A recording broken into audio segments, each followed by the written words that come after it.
Hello दोस्तों, तो स्वागत है आपका आपके अपने YouTube channel S for study में। आज हम लेके आए हैं कक्षा 8 के इतिहास के कुछ महत्वपूर्ण प्रश्न जो आपके लिए बहुत ही महत्वपूर्ण है। तो चलिए बिना टाइम गवाए हुए हम अपने प्रश्नों की ओर चलते हैं।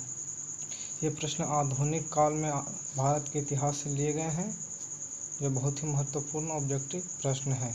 तो चलिए हम अपने पहले प्रश्न की ओर चलते हैं।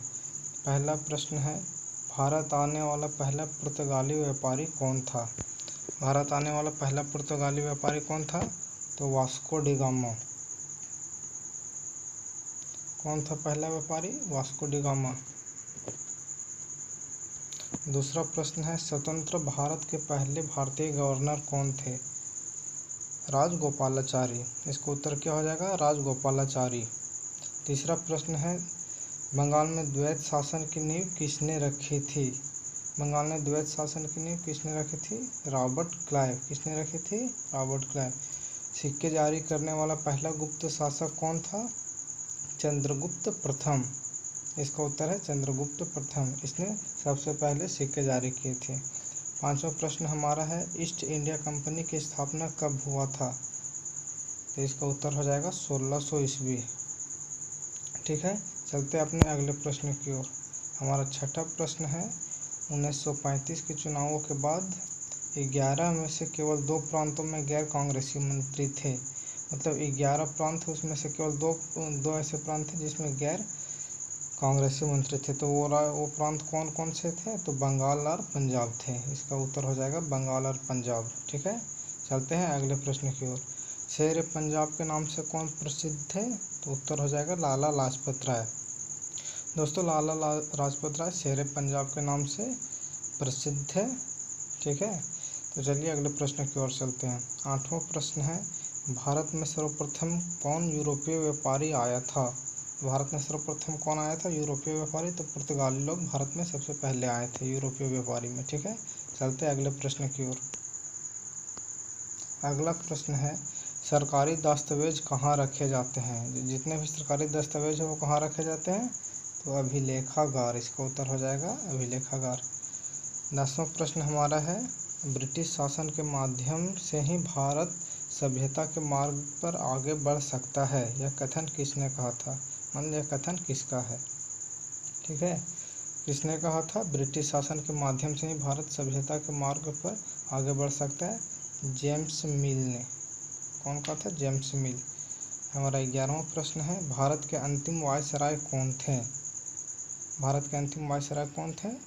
लॉर्ड माउंटबेटन, अंतिम वायसराय। ठीक है, तो चलते हैं अगले प्रश्न की ओर।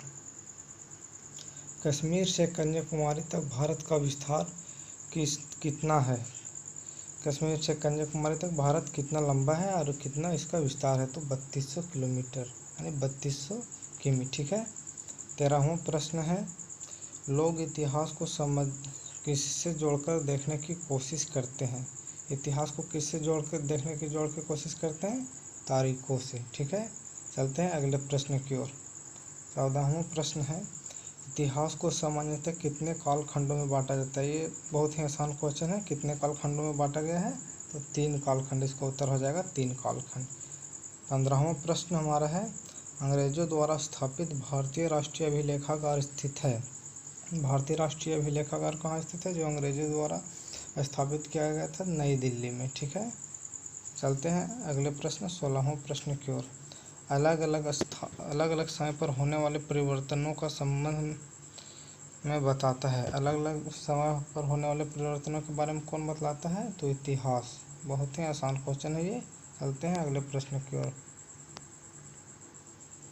अगला प्रश्न 17वां है, जेम्स मिल कहाँ का निवासी था? जेम्स मिल था, वो कहाँ का निवासी था? तो स्कॉटलैंड। इसका उत्तर हो जाएगा। अगला प्रश्न, इतिहास में किसका महत्व होता है? किसका महत्व होता है इतिहास में? तो तिथियों का बहुत ही महत्व होता है हमारे इतिहास में। 19वां प्रश्न है, भारत के पहले गवर्नर जनरल कौन था? भारत का पहला गवर्नर जनरल कौन था? तो वारेन हेस्टिंग। इसका उत्तर हो जाएगा वारेन हेस्टिंग। बहुत ही महत्वपूर्ण प्रश्न है, कई बार ये एग्जामों में पूछा जा चुका है, इसलिए ध्यान में रखेंगे। भारत का पहला गवर्नर जनरल कौन था? Warren Hasting. अगला प्रश्न है जो हमारा आज का अंतिम प्रश्न है, लॉर्ड क्लाइव ने भारत का नक्शा तैयार करने की जिम्मेवारी किसको सौंपी थी? ठीक है, लास्ट प्रश्न, लॉर्ड क्लाइव ने भारत का नक्शा तैयार करने की जिम्मेवारी किसको सौंपी थी? तो इसका उत्तर हो जाएगा जेम्स रेने। ठीक है, किसको सौंपी थी? James Rennell. ठीक है दोस्तों, वीडियो अच्छा लगे तो वीडियो को लाइक शेयर कमेंट जरूर करें और अगर हमारे चैनल पर नए हैं चैनल को सब्सक्राइब कर लें। ठीक है, धन्यवाद।